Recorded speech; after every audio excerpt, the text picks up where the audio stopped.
assalamu aleykum wa rahmatullahi wa barakatuhu. Bandiraɓe sehilaɓe, ko arde salminde e juurade e yafnade gongni ke en maɓɓaɓe ha en mbawa haalde, kono noon ko janggo woni aadi men no wayanno ni inchallahu taala.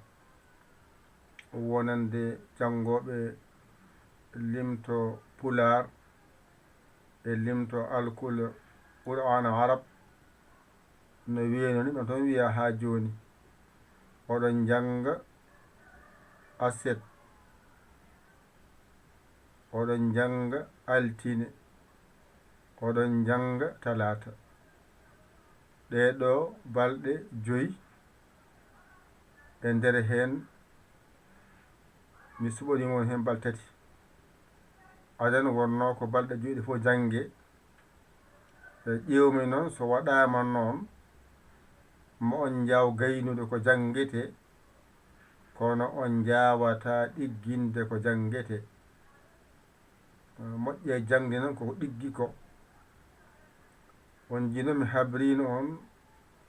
ɗum ɗo fof ko caggal ko koko boni. ɗeɗo kaɓɓoɗe fof non caggal ɗe koɗe bonɗe, ko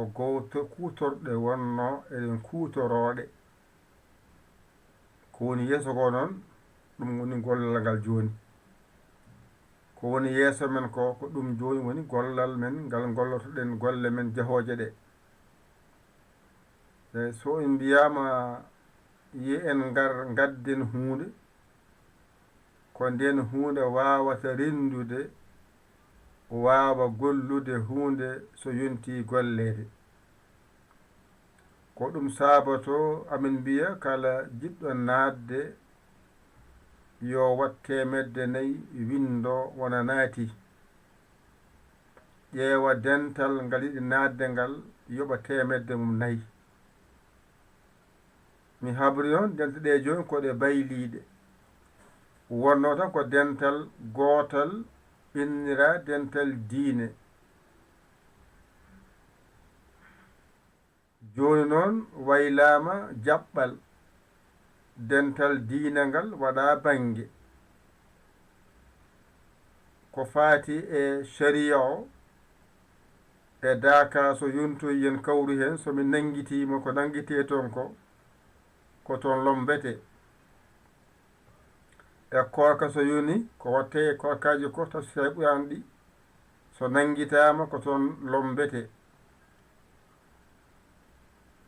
ɗimmal ngal somin nangani on journal RFI, min nangani en journal radio fulɓe, min nangani radio acti pular e piindi ko waɗata ko. somin nanguitima ɗum hamin gayni o lombete ko nokku muɗum ne innira kabaruji pular nanguitaɗi. kabaruji pular nanguitaɗi nde wona ko nanguita. enen ene ngala radio woto, heeɓe nodda en enen namdo holto gonɗe e radio ji. min mi ala RFI, mi ala radio fulɓe, mi ala to acti pular, mi ala to RTS, hay radio woto hay télé woto mi wonani. ko galle meɗen gonɗen. soɓe golla noon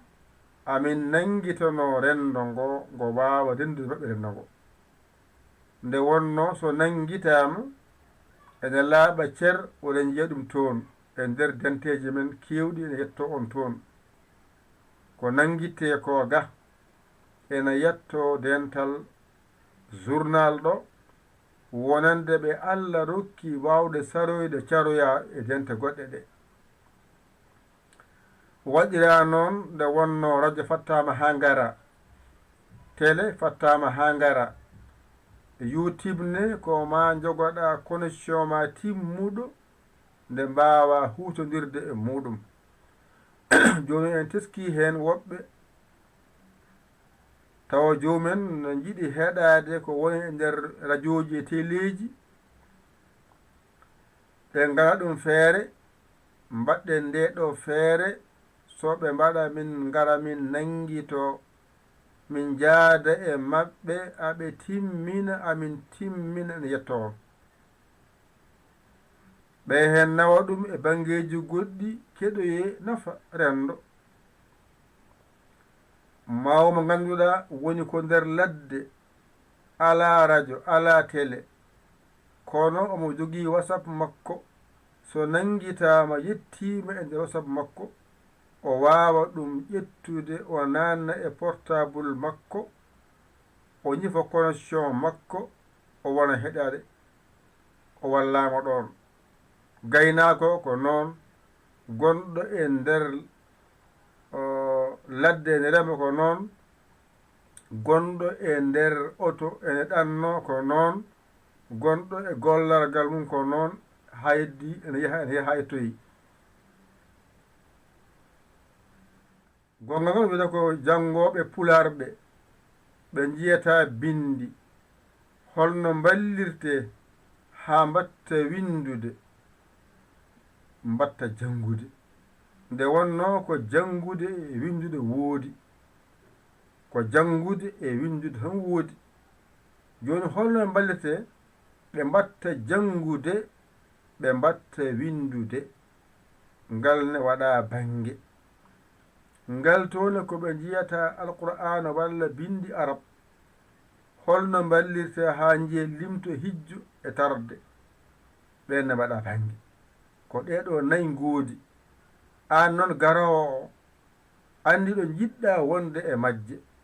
so gootal jiɗɗa wonde ko temedde nayi mbiya temedde ma nayi lombata e nder heen caggal a nuldi naatirgel ma temedde ma nayi nelda temedde ma nayi lewru yahoru nde wonno mi anda ɗo gonɗa mi anda ɗo gonɗa so lewru ma yi mi wawa yahde ha galle maɓe addoye ma ɗum noon waɗa joɓa lewru ma ndu golla ha timma so timmi kadi gadda kala lewru temedde ma nayi ko ni wiya ɗum noon wonde kala jiɗɗo jeeyede heen woɓɓe heen mbinoɓe ko dental diina uddi dental diina uddeeni ene jokki ha joni wano waylaaki to jaɓɓal mum hay hunde no wano ko noon wayi ha joni heddi noon ko waylo waɗi dental diina ngal heerudi tan ko faate diine journal waɗa bange pular waɗa bange alkule waɗa bange an noon garowo ko jiɗɗa ko ɗum cuɓatoɗa a andi poosma ko mbawɗa suɓade mbiya ko ngal e ngal cuhlumi joɓa ɗum naneɗa e majje ni foti wona politique allah tan haalira dañira allah jaɓira allah garda allah naatira allah mbaɗa hen jawdi ma aɗa faandi aɗa rewa allah so goto fof no wi on jarama jokki e golle ko jokkirte golle ɗum ɗo fof e kaɓa fof ko bonɗe ko jawdi wonno toon ndin bonni ko wondi artata lomto artata ko wayni walla wooda yarlitiɓe cooda nelda arta ɗo ma woni jawdi rendinama sottama kaɓorɗe fawe ɗo walla wooda yarlitiɓe soɓɓe nelda waɗe ɗo ɗum saabi noon ene waɗe keeso kala ko ngakki taw ene ɓalli so constitution yonti itte soode so wifi yonti yoɓoye heen wona o tawi kadi kuura yonti yoɓe heen e geɗe goɗɗe haajuji neɗɗo ko ñaama ko jaro itte heen ko waɗe haajuji muɗum tawi ko haaju mum woni ɗo no watte hamin jooɗo min ndeeƴa min mbawa gollade ma mballa min no min gollori no min jooɗori so goto fof dawi dawol muɗum wone haaju muɗum heeɓi kal muɗum waɗe poos muɗum e haaju muɗum e ɓesgu muɗum minen noon min keddoro tan wiyede on jarama jokke golle min biltima ha honde wiyete ko jokken golle no jokkorto ko goto fof waɗa junngo mum ngo ni itta fodde waɗa heen ɗum noon sahaa o sahaa mbaawi jokkee golle jokka tawde mbiɗon kon janngooɓe onon wonɓe YouTube onon wonɓe Facebook e galleeji goɗɗi janngooji e nder ko mbatten ko onon kadi ko alarbaaji mon ne cohla alarbaaji mon yo ngarat oɗon mballe oɗon janngine on jiyaani jannginoowo on hoto rewnata jangdede ha yetto on koye peeje wadde o walluma ha mbatta yiide bindol o walluma ha mbatta windude bindol anne kay ƴettu kay hunde mbiyama ceerno nda alarbam nani o anduma no gandirɗamo ni omo an aɗa andimo kanko andama holno andirtuma noon alarma ara assalamu aleykum ko min kaari gonɗo wuro kaari janngowo e ma anda ɗum ɗo ko alarbam mbaɗa waso mone walla weer ɓe serviño mone gara mbiya ƴetto on sahano mbiya jokke golle amin belti ko mbatton ko jokke golle amin belti ko mbatton ko on saha wona anna sembini golle ɗe kono sa janngi a gayna fukkiti e haaju ma kadi goɗɗo waɗi noon so ɓooyi tan nde jangde nde samat jiɗon yiide non kon yiide jiɗon nande non kon nande jiɗon haaldede non kon dañi ko kalda e moɗon heddi somin kaalani on nane jaɓe golle sa haalanama a wi a nani a wi a jaɓi kono a gollani ɗum firti ko mbiɗa a nani a jaɓi ko gonɗani mi nani mi jaɓi ko ma wonda e golle min nami mbi min nani min jaɓinde amina golla oɗon jiya sabu somin jangginani on jiyata somin kaalani on nanata somin kollirani on jiyata wadde amina kollira oɗon jiya amina kaala oɗon nana heddi onon somin kaalde mon onon kadi ko faati e wadde ko nafata rendo meɗen tawde wona min goto mbimi ala koko wallata en sabu ballowo o ko neɗɗo no ma ko ñaamowo ko ñamminowo ko joom haajuji acci haajuji muɗum ko dental daroto waɗa on waɗa renda noon humtanoma haaju makko o wawa deejde o wawa gollade gollal goltengal ngal on sahano so tawi gollal yonti o gollaki mbiyamo he ande min jiyani kono sa wi min jiyani a addakene yiire a annan min ɗum noon wadde oɗon wonɓe YouTube ɓe oɗon gandi YouTube yoɓani min hay mbuuɗu oɗon gandi Facebook yoɓani hay mbuuɗu oɗon gandi WhatsApp yoɓani hay mbuuɗu wadde ko oɗon wonɓe hen ɓe noon gandata ɗum ko gollal gollatengal ngal rendo foti rendude jinga ɗum wawa folde ɗum minen min mbagi somin pini min dawa min gara min janggina onon garon janggon so mbawa ko yontoyi ko onon jeeyi ay so mbawa ko yontoyi ko onon jeeyi kono so jeeyi ko jeyɗen ko amin jeeyi hen wiyete ko oɗo janggini min oɗo de janggini min komin janggi ko ha Allah walli hay mbawi windude min mbawi janngude ɗum teɗigol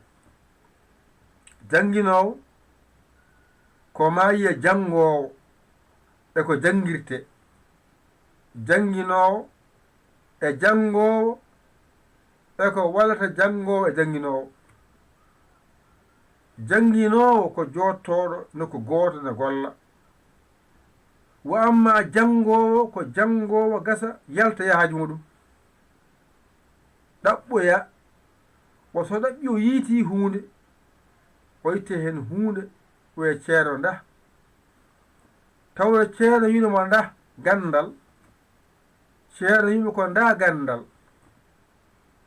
gandal ngal o dañi ngal noon teddungal gandal ngal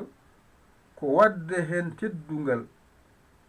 tawa fatta ha ceerno ne haalanma ko ɗum ɗo cohlumi ɗum ɗo jinmi tawde aɗa andi ko kaɓtorte ɗe nde ɗo majjere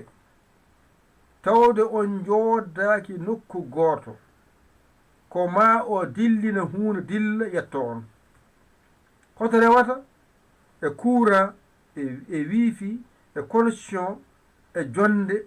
accude haaju ɗum rendata ne mbawa waɗe ko watte ko so yalti galle o yaaji makko o jangata komo acca haaju o jooɗo o jangina an noon jaa e haajuji ma daña ko dañƴa ko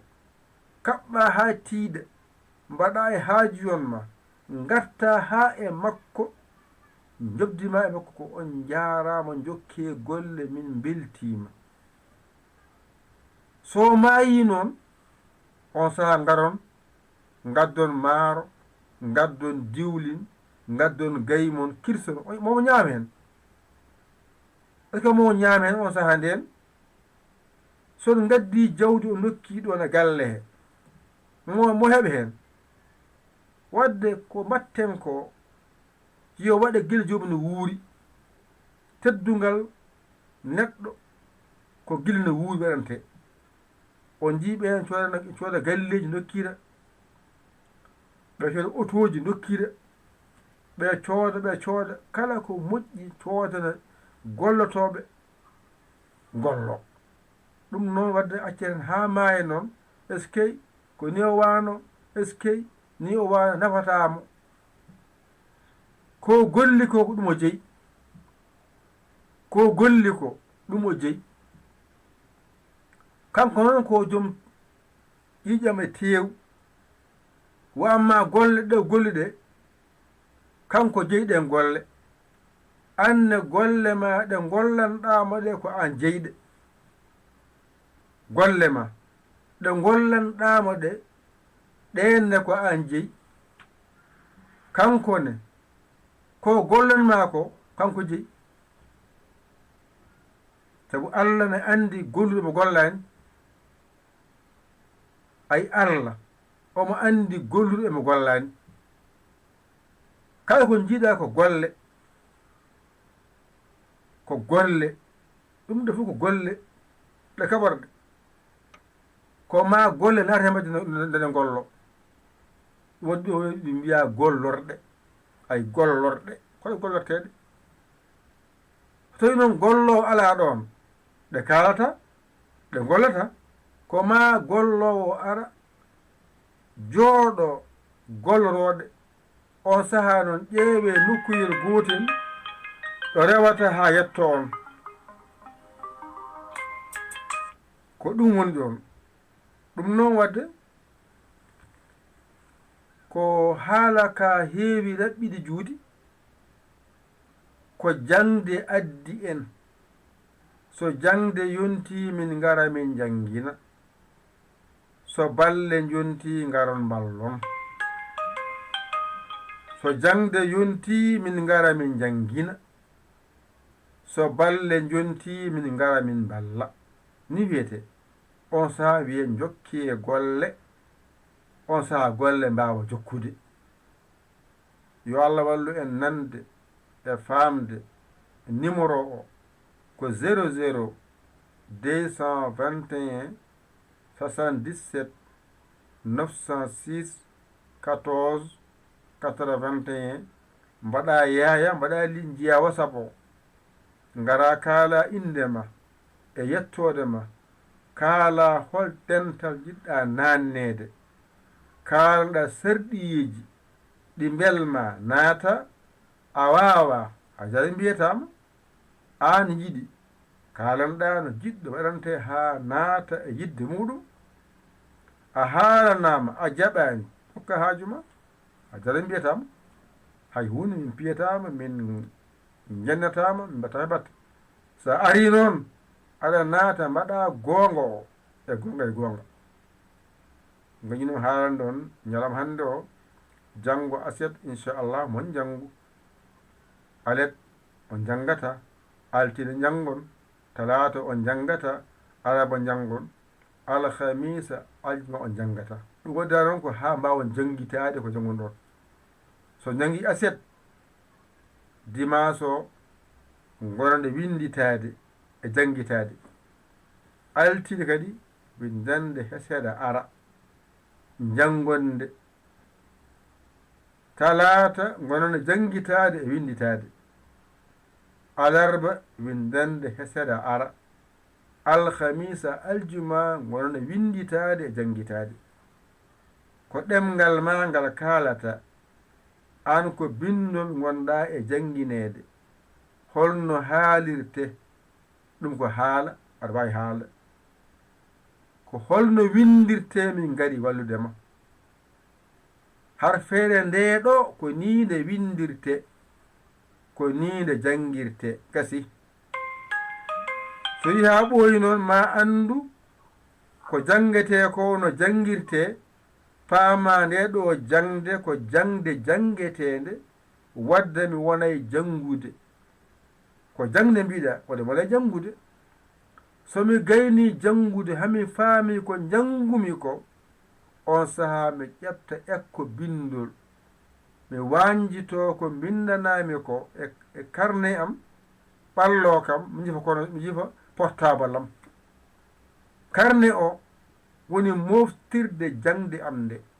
ñalawma nangam ko ɗum jangumi ñalawma nangam ko ɗum jangumi ñalawma nangam ɗum jangumi hankadi ganda ñalawma fof ko ɗum jangunɗa so ɓooyi tan jiya defte ɗe jangeteɗe ɗe aɗa janga ɗe mbatta windude aɗa jaabe ni waɗi jangde yo Allah wallen nande hokken famde e yurmodirde e nafodirde o dande en e nafodirde e nder meɗen e aybodirde e nder meɗen ko musidɗo mon guiɗo mon saabu Allah Yaya Ly Kawle Sénégal alhamdulillahi rabbil alamina on jarama salam